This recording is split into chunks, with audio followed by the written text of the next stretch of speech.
आपण आलो आहोत सध्या बीडच्या RTO कार्यालयामध्ये. बीडच्या RTO कार्यालयात येण्याचं कारण हे तसंच आहे.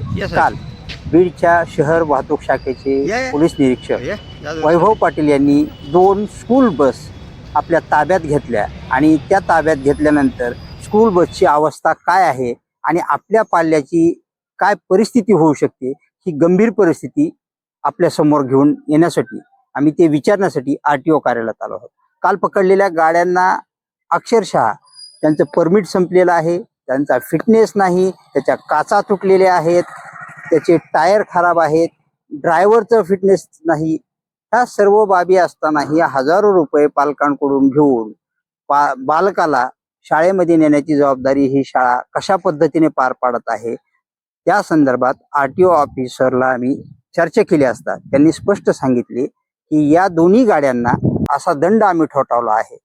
त्या संदर्भात बाकीच्या शाळांनी देखील याच पद्धतीने आपला दंड फिटनेस सर्टिफिकेट असेल किंवा गाडीचा फिटनेस असेल हा तात्काळ करून घेणे आवश्यक आहे. अन्यथा फार मोठ्या दंडाला किंवा त्याही पेक्षा कठोर कारवाईला आपल्याला सामोरे जावं लागणार आहे. नमस्कार, मी deputy RTO Beed Suresh Avhad. School bus संदर्भात प्रामुख्याने आज आपण बोलणार आहोत.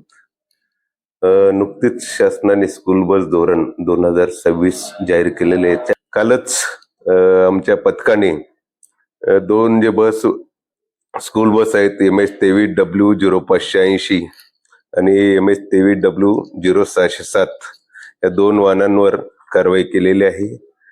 सदर कारवाईमध्ये सदर दोन्ही बसेस अत्यंत खराब अवस्थेत आढळून आलेले, त्यांचे टायर्स बर्नआउट झालेले आहे, काहींची खिडक्या तुटलेल्या आहेत, फिटनेस सर्टिफिकेट एक्सपायर झालेलं आहे, HSRP नंबर प्लेट त्यांनी लावलेल्या नाहीत, काहींच्या लाईट्स मिसिंग आहेत, इमर्जन्सी एक्झिस्टच्या समोर त्यांनी ऑब्स्ट्रक्शन त्यांनी ठेवलेलं आहे, सीट लावलेलं आहे, एक्स्ट्रा सीट लावलेलं आहे, गाडीचं स्पीड गव्हर्नर वर्किंग नव्हतं. अशा दुरावस्थेत सदर वाहन चालवणे संबंधित विद्यार्थ्यांच्या जीवितास अत्यंत धोकादायक आहे. त्यामुळं या निमित्ताने मी आपल्या निमित्ताने सर्व स्कूल बस मालक चालक यांना आवाहन करतो, त्यांनी आपापली वाहने सुस्थितीत करून घ्यावी, त्यांची योग्यता प्रमाणपत्र नूतनीकरण करून घ्यावं. कारण विद्यार्थी वाहतूक किंवा प्रवासी वाहतूक मालवाहतुकीपेक्षा खूप जबाबदारीचं काम आहे.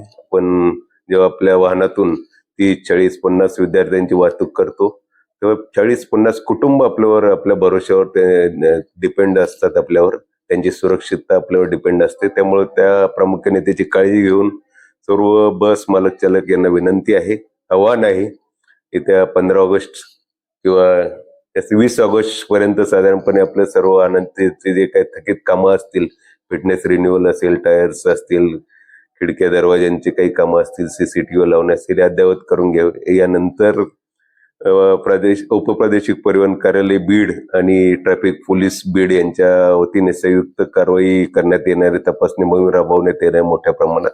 त्यामुळे भविष्यात होणारा दंड टाळण्यासाठी आपण आपल्या वाहनाची योग्यता प्रमाणपत्र नूतनीकरण करून घ्या आणि वाहन सुस्थितीत ठेवा आणि सुरक्षितपणे विद्यार्थ्यांची वाहतूक करा, हेच आपल्याला आवाहन करता येईल. दंड चालक साहेब महाराष्ट्र राज्य यांच्या निर्देशानुसार महाराष्ट्रातले अपघात कमी करणं हे आमचं पहिला टार्गेट राहील.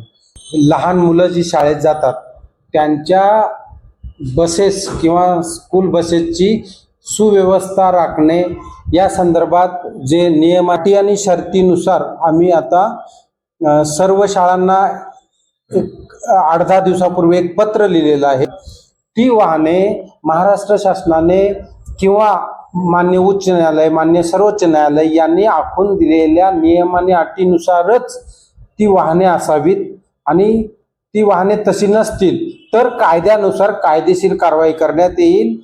नक्की आम्हाला एक कंप्लेंट प्राप्त झाली होती, त्यानुसार काल आम्ही 2 गाड्या जप्त केलेल्या आहेत शाळेच्या आणि त्यांना खूप मोठा दंड पण झालेला आहे आणि त्या गाडीला परमिट नाही. मग जर शाळा मुलांना ने आण करण्यासाठी जर त्या गाडीला स्कूल परमिट नसेल तर आम्ही कसं काय त्यांच्या ताब्यात देणार. म्हणून सर्व शाळांनी त्यांच्या गाड्यांना ने आण करण्यासाठी जे परमिट असतं त्या परमिटची सक्ती केली पाहिजे आणि आम्ही ती सक्ती करूच. जे पालक आहेत त्या पालकांनी सुद्धा त्यांच्या मुलांना शाळेत सोडताना जी कोणती बस घेऊन जाते ती बस नियम आणि अटीनुसार आहे का, तुमचे 2 पैसे खर्च करायची आता तुम्ही एक सवय लावून घ्या.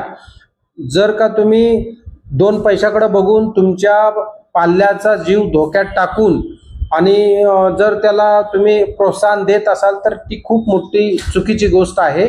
तर जे पालक आहेत त्यांना सुद्धा आमच्या या सूचना आहेत की त्यांनी शाळा व्यवस्थापनावर पण दबाव आणला पाहिजे की त्यांनी शाळा व्यवस्थापनानं चांगल्या गाड्या आणल्या पाहिजेत आणि नियमाने अटीनुसार गाड्या चालवल्या पाहिजेत. आहे. आता यापुढे आरटीओ ऑफिस आणि वाहतूक शाखा कोणत्या प्रकारची कारवाई राबवून आपल्या बालकांना सुरक्षित करण्यासाठी प्रयत्न करतात हे बघणे गरजेचे ठरेल. मी प्रमोद पुसरेकर, न्यूज इंडिया 23.